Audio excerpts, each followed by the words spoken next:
क्या कार्यक्रम अब होने वाला है, किस तरीके का प्रोग्राम रहेगा, क्या क्या कार्यक्रम? मैं आपको बताना चाहूँगा कि हमारी जो संघर्ष समिति के नाम से एक हमने बनाई थी यहाँ पे।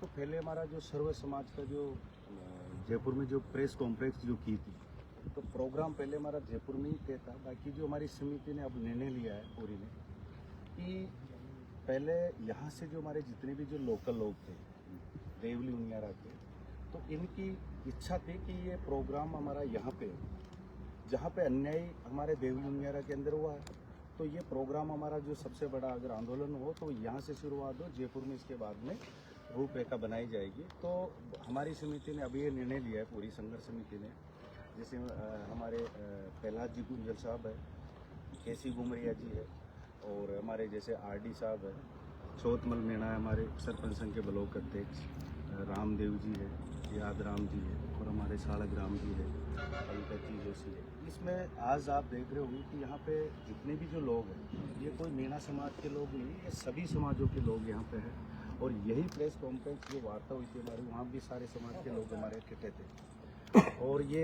29 तारीख को जो वहाँ करना था, अब ये ऐलान हम ये करते हैं कि उनियारा के अंदर हमारा जैसे नगर फोर्ट में, नगर फोर्ट के अंदर ये हमारा जो सबसे बड़ा आंदोलन होगा और एक ऐतिहासिक होगा।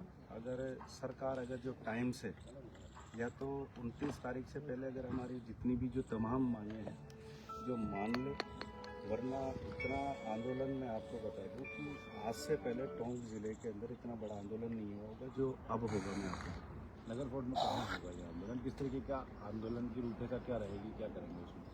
देखो, मैं आपको बताऊंगा कि अभी हमारा जो आंदोलन होगा शांतिपूर्वक होगा, किसी तरह का इसमें होगा नहीं। फिर भी इसके बावजूद भी अगर मान लो, जो हम पहले भी चेतावनी इनको बरवाड़ा से भी हमने दिया है कि अब जो आंदोलन होगा हमारा और उग्र आंदोलन होगा, अब इसमें मैं आपको, मैंने कल भी कहा था, हमारे जो आपके कुछ हमारे जो मीडिया के कुछ साथी कि अगर टोंक ज़िले में हुआ तो हम कलेक्ट्री की ओर गूंज भी कर सकते हैं वहाँ से पैदल, और अगर मान लो हमारी जो समिति अगर निर्णय ले तो वहाँ से हम कर सकते हैं। बाकी अभी जो वो रूपरेखा इसकी हम बना लेंगे। बाकी ये जो नगर के अंदर, वहाँ नगर के बिल्कुल पास में हमारे करीबन 20 बीघा के समथिंग ज़मीन है, और उसकी सब जो वीडियो है वो आपको देखेंगे वहाँ बनाएंगे। बाकी ये मैं कह सकता हूँ आपको कि ये आर की पार लड़ाई होगी, और अब इस लड़ाई में अगर नुकसान हमारा वैसे भी बहुत कुछ कर लिया, और सरकार अब तक चू नहीं कर रही हमारा इतना बड़ा नुकसान होने के बावजूद, और हमारे जितने भी जो दोषी है सारे आज भी बाहर घूम रहे हैं, और निर्दोष लोगों को ये जेल के अंदर डाल रखी है इन्होंने, और फिर भी उसके ऊपर और दबाव प्रेशर बना रहे हैं। तो जो हम हैं जो सहन नहीं करेंगे। क्या क्या मांगे हैं?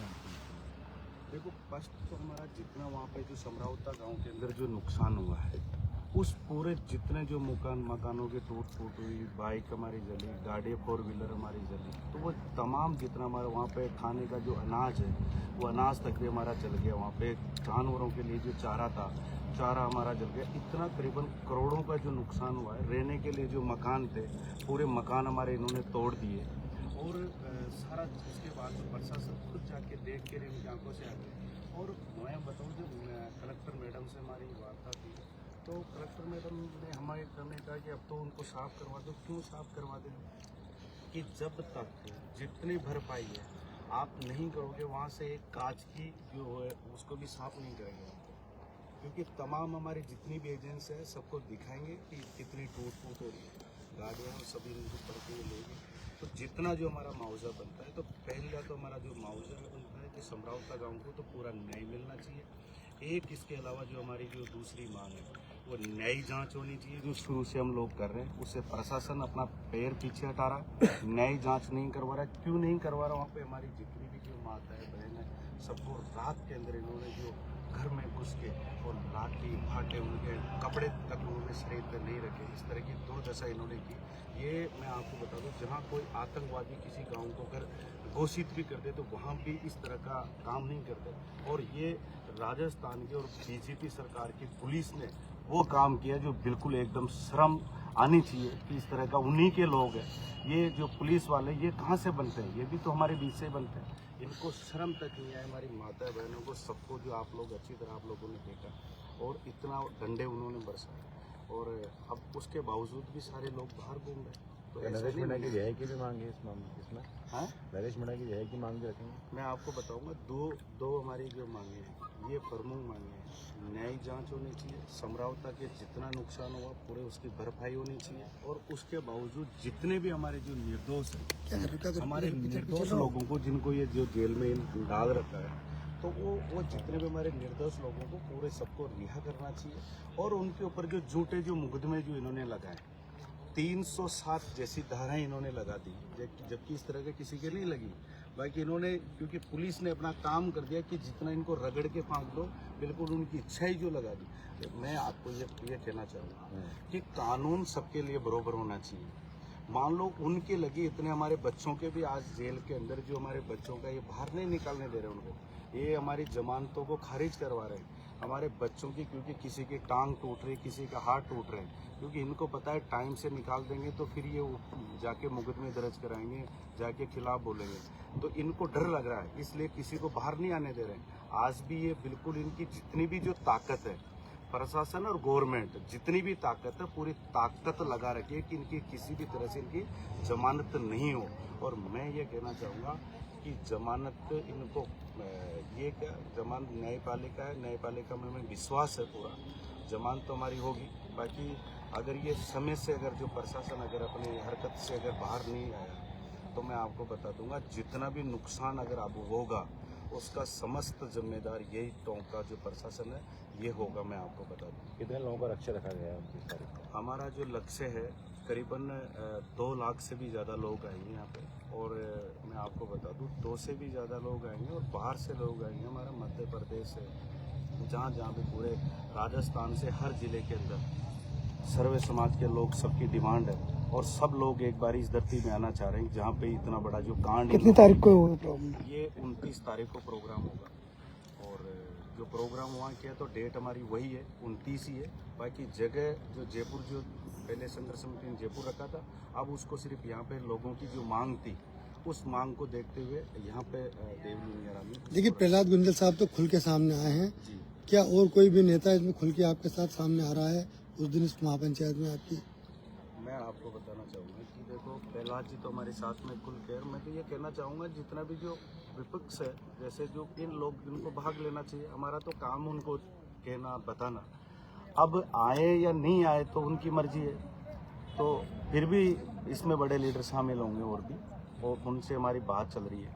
देखिए, गांव में तो बहुत नेता आए हैं वहाँ पर, हाँ, लेकिन वो अगर शामिल नहीं हो रहे हैं तो ये कहीं ना कहीं प्रश्न चिन्ह है कि वो फिर क्या करने आए थे वहाँ पर? नहीं, इस प्रोग्राम में शामिल होंगे। इस प्रोग्राम में जितने नेता जो गांव के अंदर आए हैं, वो सारे नेता, तमाम नेता इस प्रोग्राम में शामिल होंगे, और सभी की यहाँ पे इच्छा है, और सबसे हमारी बात भी चल रही है। कौन कौन लोग हैं जिनसे आपकी बातचीत चल रही है, जो लोग आएंगे? नहीं, हमारी बात चल रही है, हमारी उधर रोहत साहब से भी चल रही है, बेनीवाल जी से भी चल रही है हमारी बात, चंद्रशेखर जी से भी हम बात करेंगे, और इसके बाद में हमारे जो विजय बेसला जी है, इनसे भी हम बात करेंगे। तो जितने भी जो लोग हैं हम सबसे बात करेंगे, और सबको यहाँ पे इस प्रोग्राम में बुलाएंगे। कांग्रेस के बड़े नेताओं ने यहाँ पर आने के दिया, उसको लेकर क्या करें? कांग्रेस के नेताओं, कांग्रेस के नेता क्यों नहीं आ रहे हैं, ये तो उनको समझना चाहिए, क्योंकि जब इतना बड़ा जो कट्टे हो गया, और फिर विपक्ष में जो कांग्रेस बैठी हुई है, फिर भी मौन धारण करे हुए हैं, तो इसका मतलब कहीं ना कहीं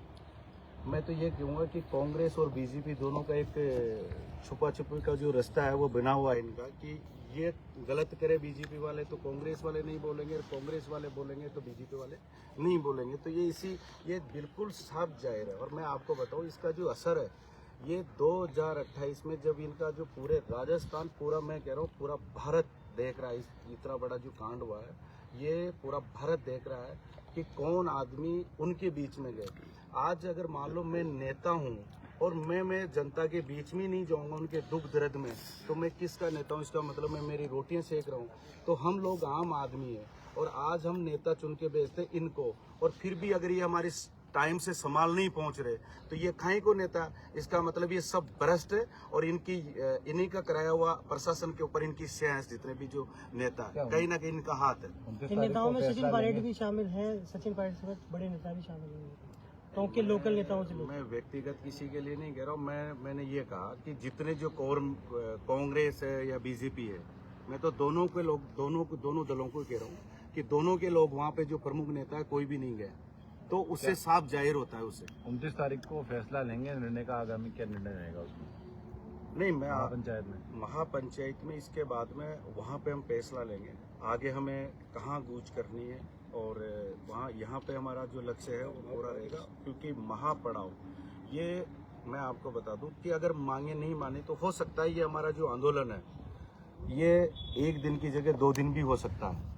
इसमें अभी कई सारी रूपरेखा अब तय होगी इसके अंदर, मैं आपको बता दूं, और ये फाइनल है कि जब तक सरकार अगर हमारी जितनी जो तमाम मांगे नहीं मानेगी, हम चुप बैठने वालों में से नहीं है, क्योंकि नुकसान हमारा पहले भी हो चुका और फिर नुकसान कर देंगे, चाहे हमारे को जेल भर दे, क्योंकि इतने लोग आएंगे कि जेल इनके हमारे लिए जो मान लो छोटी पड़ जाएगी इनके पास में रखने के लिए जगह, क्योंकि लोग इंतजार कर रहे हैं उस घड़ी और उस टाइम का, मैं आपको बता दूं।